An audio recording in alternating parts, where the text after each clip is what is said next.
I do Roth conversions for a living, and I've told clients to convert hundreds of thousands of dollars on purpose and been glad that we did. So this is going to sound a little strange coming from me. Last year, a couple sat across from me and they were ready to convert $600,000 into a Roth. They'd done the reading, they'd heard the same advice that you have probably heard, that a Roth is the smart move, that you convert in your low income years, and that tax-free money later is always worth it.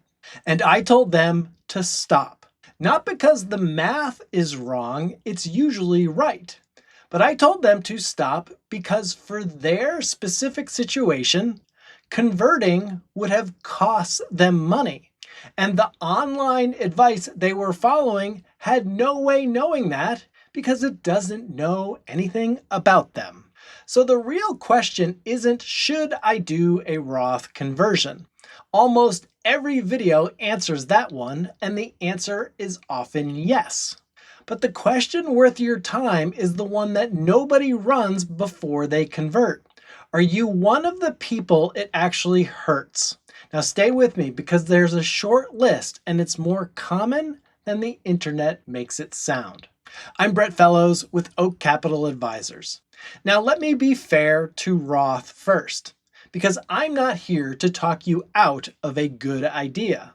For a lot of pre-retirees, converting pre-tax money to Roth in the income years between the last paycheck and age 73 is one of the best moves available.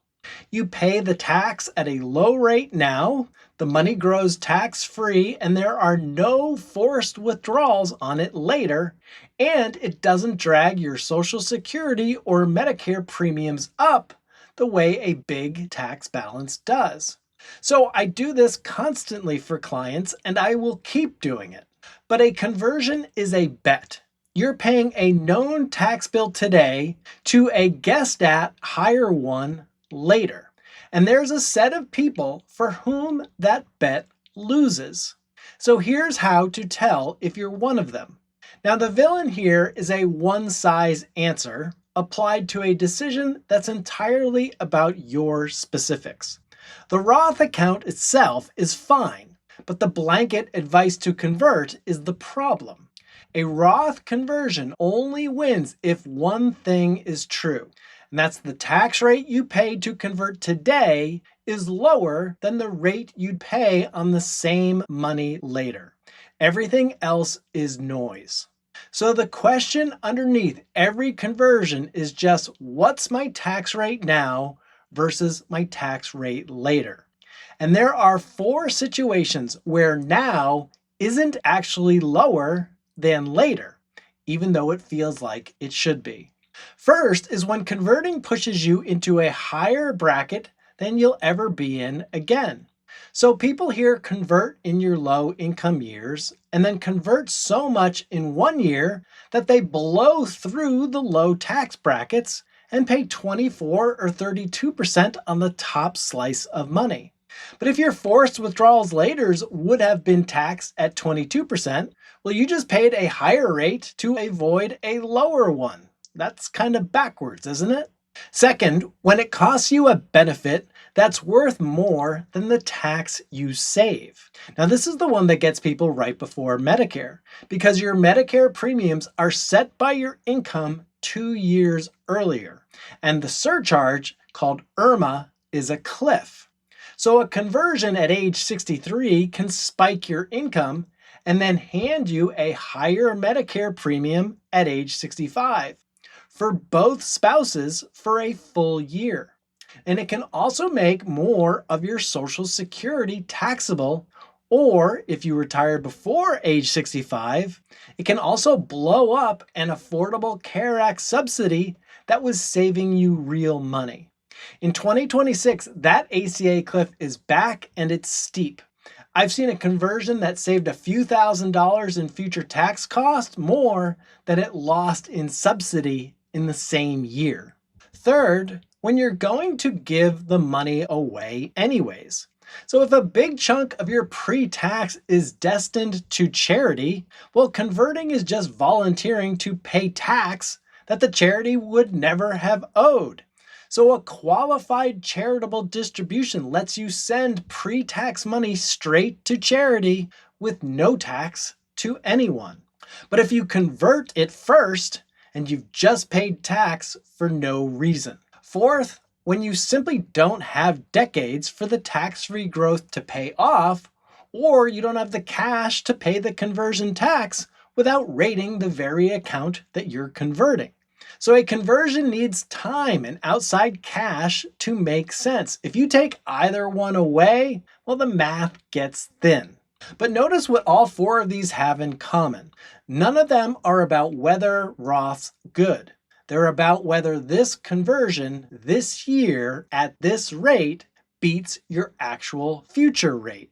So that's a math question with your name on it. And the internet answered it for the average person, who of course is not you. Here's the couple that I told to stop. Vernon is 63 and he just retired from a career running a regional distribution operation. His wife Marlene is 61. She retired from teaching and she has a modest pension. So between the two of them, they've got about 1.8 million saved, most of which is in Vernon's pre-tax 401k. So they've been very careful savers, and they are the kind of people who read everything before they act. Now they came in with a plan already typed out. They wanted to convert $600,000 over the next few years in big chunks to get ahead of required minimum distributions. Now, two problems with their plan. First, they're retiring before age 65, and they've been counting on an Affordable Care Act subsidy to cover their health insurance until Medicare. Well, their planned conversions would have thrown their income so far over the line that they would lose the subsidy entirely for 3 years in a row. So that lost subsidy in 2026 dollars was worth more than $20,000 a year to them. So their conversion idea would have paid tax now to save tax later, while quietly setting fire to $60,000 of health insurance help in the process. Second was the size. To convert $200,000 in a single year, well, they'd have pushed the top of that money into the 24% bracket.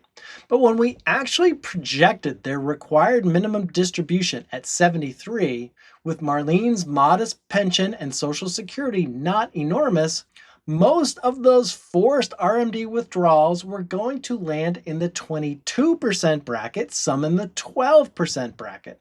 So they were about to pay 24% to avoid 22% and 12%. Well, paying a higher rate now to dodge a lower rate later is the whole thing you're trying not to do. And Vernon actually got a little defensive because he'd done his homework and this was his plan. He was very proud of it. I get it. So I want to be clear about what I told them. The Roth idea wasn't wrong. The size and the timing were. They didn't need to scrap their conversions. They needed to shrink them and move them. So this misconception isn't that Roth conversions are overrated. Plenty of people should do more of them. The misconception is that convert to Roth is an answer, when it's really a question you have to run against your own number. And once you see it that way, the goal stops being how much can I convert and starts being how much can I convert this year without tripping a bracket or a Medicare cliff or a lost subsidy that cost me more than the tax I'm saving. When you do that, that's a number, and it's different for every household. So for Vernon and Marlene, a lost subsidy that cost them more than the tax they're saving. What I built for them, I call the conversion ceiling. So the idea on this is simple. Before you convert a single dollar, you find every income line that matters in a given year.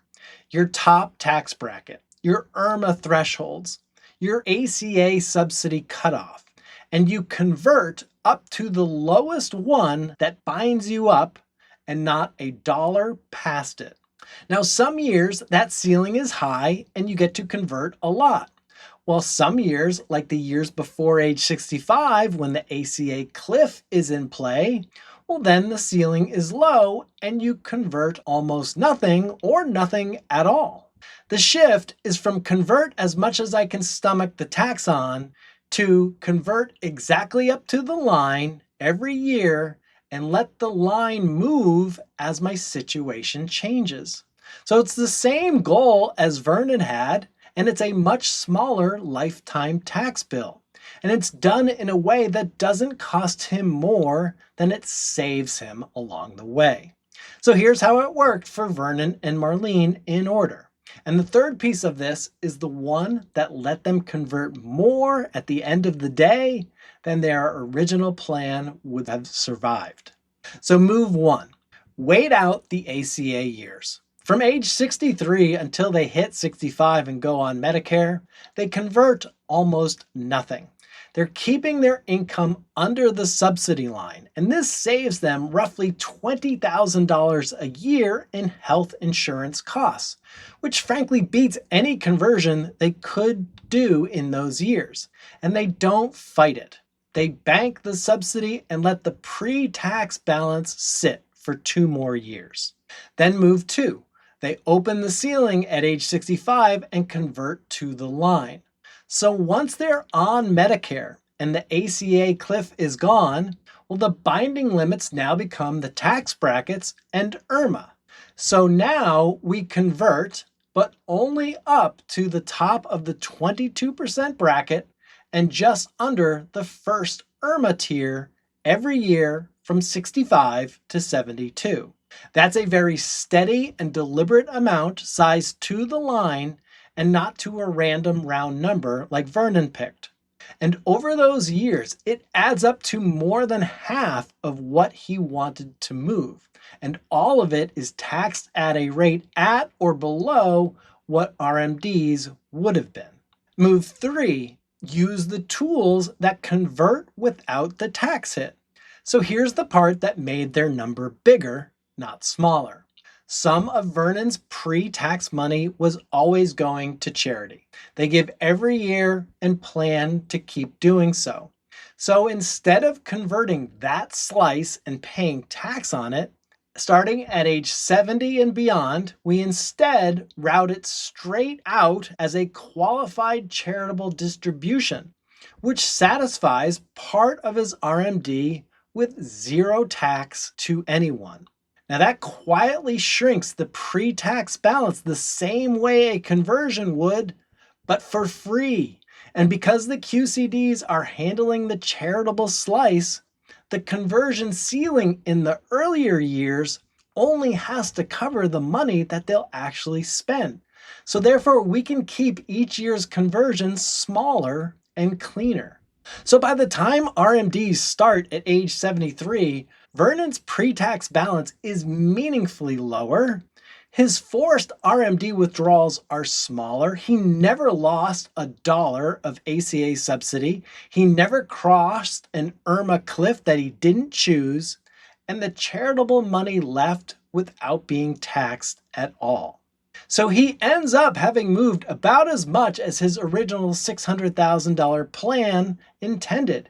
He just did it at a lower rate and without any collateral damage. Now, the honest trade-off, because there is one, the ceiling approach is slower because it asks you to sit on your hands during your ACA years when every instinct says convert now. And it means less gets moved in any single year. So if tax rates rise sharply later, the fast conversion crowd will have locked today's rates on more money, and they'll have been right to do so. And that's a real risk, and I won't pretend otherwise. But paying a higher rate today, plus torching a subsidy, plus tripping Medicare, just to hedge against a rate increase that may or may not come, is a lot to give up for a maybe. So for most people, converting to the line beats converting to a number. So if you're sitting on a big pre-tax balance and you have been told to convert, that is good. It might be exactly right. But before you move a dollar, it's worth finding out whether you're one of the people it helps or one of those four that it hurts. Because that answer, my friends, is not in any YouTube video, including this one. It is in your tax brackets, your Medicare timing, your own health insurance situation, and what you plan to do with the money. At Oak Capital Advisors, that's the analysis I run. We map your income lines year by year, we find your conversion ceiling, and we figure out whether the answer is convert a lot, we convert a little, or do we wait? If you want to know which one you are before you write that check, go to connectwithbrett.com and pick a time. I will tell you straight, even when the answer is don't. Vernon walked in ready to convert $600,000. He walked out converting less each year and keeping more of it because we ran his numbers instead of the internet's. The Roth is an amazing tool, but it's just a tool. And a good tool used at the wrong size, the wrong year, is how very smart, careful people quietly lose money doing something everyone told them was smart.